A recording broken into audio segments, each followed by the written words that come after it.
आज आप लोग पढ़ेंगे आसान हिंदी चैनल में चंद्रदेव से मेरी बातें कहानी। इस कहानी के लेखिका हैं बंग महिला, जिनका वास्तविक नाम था राजेंद्र बाला घोष। यह कहानी 1904 में सरस्वती पत्रिका में प्रकाशित हुई थी और इस कहानी में लॉर्ड कर्जन और तत्कालीन भारतीय परिस्थितियों पर व्यंग किया गया है। इस कहानी के मुख्य पात्र हैं चंद्रदेव और स्वयं लेखिका। अन्य पात्रों में या गौड़ पात्रों में लॉर्ड कर्जन यानी तत्कालीन वायसराय गवर्नर जनरल, रानी विक्टोरिया और प्रोफेसर गज्जर महाशय। यह कहानी पत्रात्मक शैली में लिखी गई, यानी लेखिका भगवान चंद्र यानी चंद्रमा को एक पत्र लिख रही हैं और उसके माध्यम से वह भारत की स्थित परिस्थिति का बखान कर रही हैं। आइए कहानी पढ़ते हैं। भगवान चंद्रदेव, आपके कमलवत कोमल चरणों में इस दासी का अनेक बार प्रणाम। आज मैं आपसे 2-4 बातें करने की इच्छा रखती हूँ। देखो, सुनी अनसुनी मत कर जाना, सुनी अनसुनी सी मत कर जाना। अपने बड़प्पन की ओर ध्यान देना। अच्छा कहती हूँ, सुनो। मैं सुनती हूँ। आप इस आकाश मंडल में चिरकाल से वास करते हैं। क्या यह बात सत्य है? यदि सत्य है तो मैं अनुमान करती हूँ कि सृष्टि के साथ ही साथ अवश्य आपकी भी सृष्टि हुई होगी। तब तो आप ढेर दिन के पुराने बूढ़े कहे जा सकते हैं। यह क्यों? क्या आपका डिपार्टमेंट यानी महकमा में ट्रांसफ़र यानी बदली होने का नियम नहीं है? क्या आपकी गवर्नमेंट पेंशन भी नहीं देती? बड़े खेद की बात है। यदि आप हमारी न्यायशीलता गवर्नमेंट के किसी विभाग में सर्विस यानी नौकरी करते होते तो अब तक आपकी बहुत कुछ पदोन्नत हो गई होती और ऐसी पोस्ट पर रहकर भारत के कितने ही सुरम्य नगर, पर्वत, जंगल और झाड़ियों में भ्रमण करते। अंत में इस वृद्धावस्था में पेंशन प्राप्त कर काशी जैसे पुनीत और शांति धाम में बैठकर हरि नाम स्मरण करके अपना परलोक बनाते। यह हमारी बड़ी भारी भूल हुई। भगवान चंद्रदेव, क्षमा कीजिए। आप तो अमर हैं, आपको मृत्यु कहाँ, तब परलोक बनाना कैसा?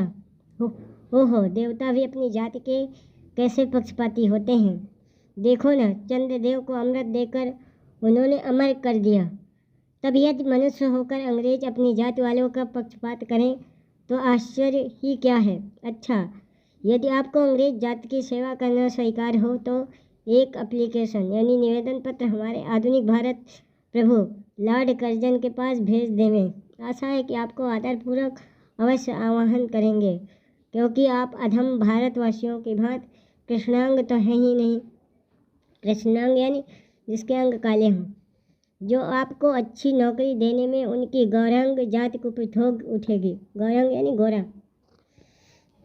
और फिर आप तो एक सुयोग कार्यदक्ष, परिश्रमी, बहुदर्शी, कार्यकुशल और सरल स्वभाव महात्मा है।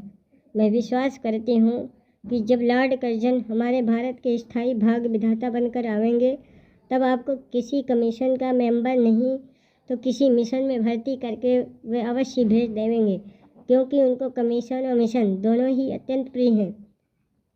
आपके चंद्रलोक में जो रीत और नीति सृष्टि के आदिकाल में प्रचलित थे वे ही सब अब भी हैं, पर यहाँ तो इतना परिवर्तन हो गया है कि भूत और वर्तमान में आकाश पाताल का सा अंतर हो गया है। मैं अनुमान करती हूँ कि आपके नेत्रों की ज्योति भी कुछ अवश्य मंद पड़ गई होगी, क्योंकि आधुनिक भारत संतान लड़कपन से ही चश्मा धारण करने लगी है। इस कारण आप हमारे दीनहीन क्षीण प्रभ भारत को उतनी दूर से भली भांति न देख सकते होंगे। अतएव आपसे सादर कहती हूँ कि एक बार कृपा कर भारत को देख तो जाइए। यद्यपि इस बात को जानती हूँ कि आपको इतना अवकाश कहाँ, पर 8वें दिन नहीं तो महीने में एक दिन अर्थात अमावस्या को तो आपको हॉलीडे यानी छुट्टी अवश्य रहती ही है। यदि आप उस दिन चाहें तो भारत भ्रमण कर सकते हैं। इस भ्रमण में आपको कितने ही नूतन दृश्य देखने को मिलेंगे, जिसे सहसा देखकर आपकी बुद्धि जरूर चकरा जाएगी। यदि आपसे सारे हिंदुस्तान का भ्रमण शीघ्रता के कारण न हो सके तो केवल राजधानी कलकत्ता को देख लेना तो अवश्य ही उचित है। उस समय भारत की राजधानी दिल्ली नहीं थी, बल्कि कलकत्ता थी, जो आजकल कोलकाता कहा जाता है। वहाँ के कल कारखानों को देखकर आपको यह अवश्य ही कहना पड़ेगा कि यहाँ के कारीगर तो विश्वकर्मा के भी लड़क दादा निकले। यही क्यों आपकी प्रिय सहयोगिनी दामिनियों, जो मेघों पर आरूढ़ करके आनंद से अटखेलियाँ किया करती हैं, वह बेचारी भी यहाँ मनुष्य के हाथों का खिलौना हो रही है। भगवान निशानाथ यानी चंद्रमा, जिस समय आप अपनी निर्मल चंद्रिका को बटोर मेघमाला अथवा पर्वतों की ओर से सिंधु के गोद में जा सकते हैं, उस समय यही नीरदवासिनी विश्वमोहिनी सौदामिनी अपनी उज्ज्वल मूर्ति से आलोक प्रदान कर रात को दिन बना देती है। आपके देवलोक में जितने देवता हैं, उनके वाहन भी उतने नहीं हैं। किसी का गज, किसी का हंस, किसी का बैल, किसी का चूहा इत्यादि। पर यहाँ तो सारा बोझ आपकी चपला और अग्निदेव के माथे मढ़ा गया है। क्या ब्राह्मण, क्या क्षत्रिय, क्या वैश्य, क्या शूद्र, क्या चंडाल, सभी के रथों का वाहन वही हो रही है। हमारे श्वेतांग महाप्रभु गण को जहाँ पर कुछ कठिनाई का सामना आ पड़ा, झट उन्होंने इलेक्ट्रिसिटी यानी बिजली को ला पटका। बस कठिन से कठिन कार्य सहज में संपादन कर लेते हैं। और हमारे यहाँ के उच्च शिक्षा प्राप्त युवक कांच के पुतलों की भांति मुँह ताकते रह जाते हैं। जिस व्योमवासिनी विद्युत देवी को स्पर्श तक करने का किसी व्यक्ति का साहस नहीं हो सकता, वही आज पराये घर में आश्रिता नारियों की भांति ऐसे दबाव में पड़ी है कि वह चूं तक नहीं कर सकती। क्या करे? बेचारी के भाग्य में विधाता ने दासी वृत्ति ही लिखा था। हरि पदोद्भवा त्रैलोक पावनी सुरसरी के भी खोटे दिन आए हैं। वह भी अब स्थान स्थान में बंधन ग्रस्त हो रही है। उसके वक्षस्थल पर जहाँ तहाँ मोटे बृहदाकार खंभ गाड़ दिए गए हैं। कलकत्ता आदि को देखकर आपके देवराज सुरेंद्र यानी इंद्र कहेंगे कि हमारी अमरावती तो इसके आगे निरी फीकी सी जान पड़ती है। वहाँ ईडन गार्डन तो पारिजात पर शोभित नंदन कानन को भी मात दे रहा है। वहाँ के विश्वविद्यालय के विश्व श्रेष्ठ पंडितों की विश्वव्यापिनी विद्या को देखकर वीणा पाणी सरस्वती देवी भी कहने लग जाएगी कि निसंदेह इन विद्या दिग्गजों की विद्या चमत्कारणी है। वहीं के फोर्ट विलियम के फौजी सामान को देखकर आपके देव सेनापति कार्तिकेय बाबू के भी छक्के छूट जाएंगे, क्योंकि देव सेनापति महाशय देखने में खास बंगाली बाबू से जचते हैं और उनका वाहन भी एक सुंदर मयूर है।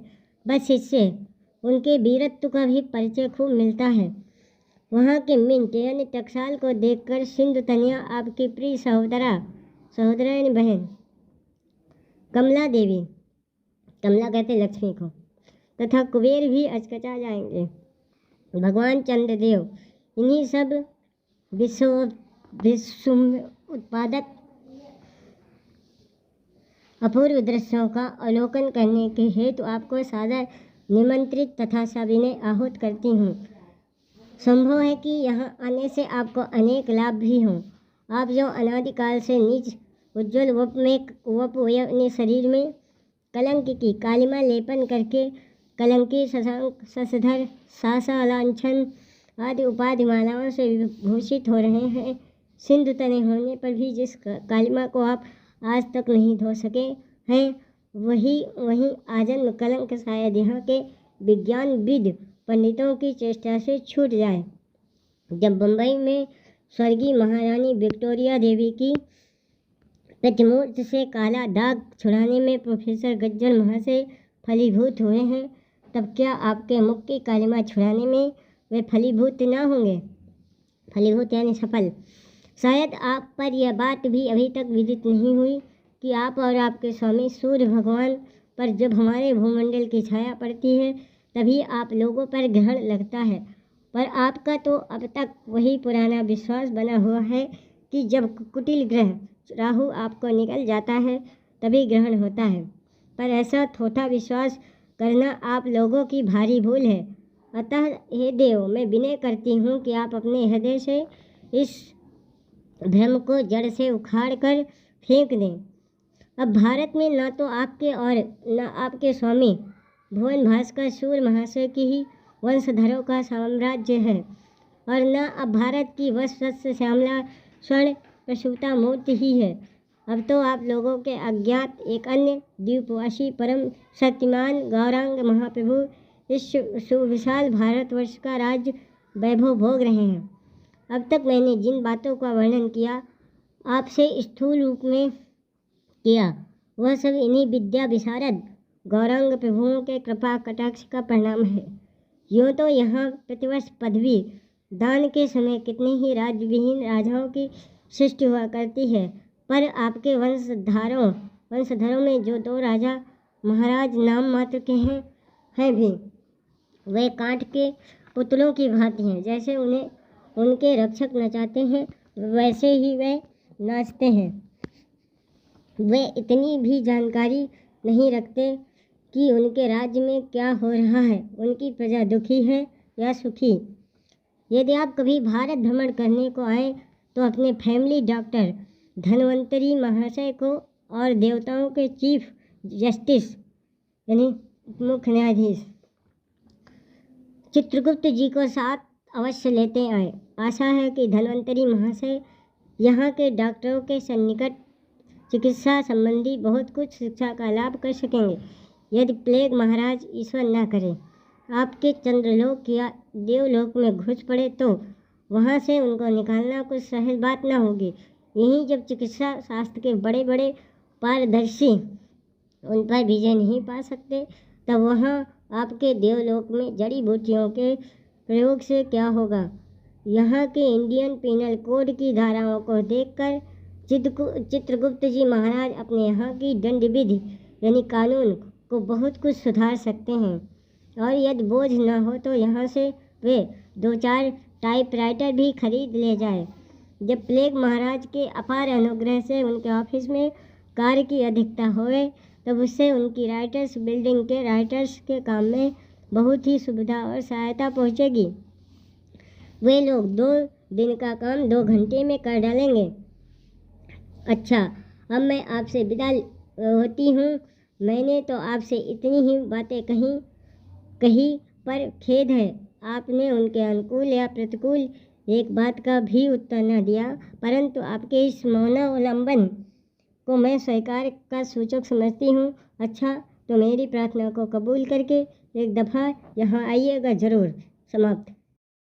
आसान हिंदी चैनल को सब्सक्राइब, लाइक, शेयर एवं कमेंट करें, जिससे नए वीडियो मिल सके।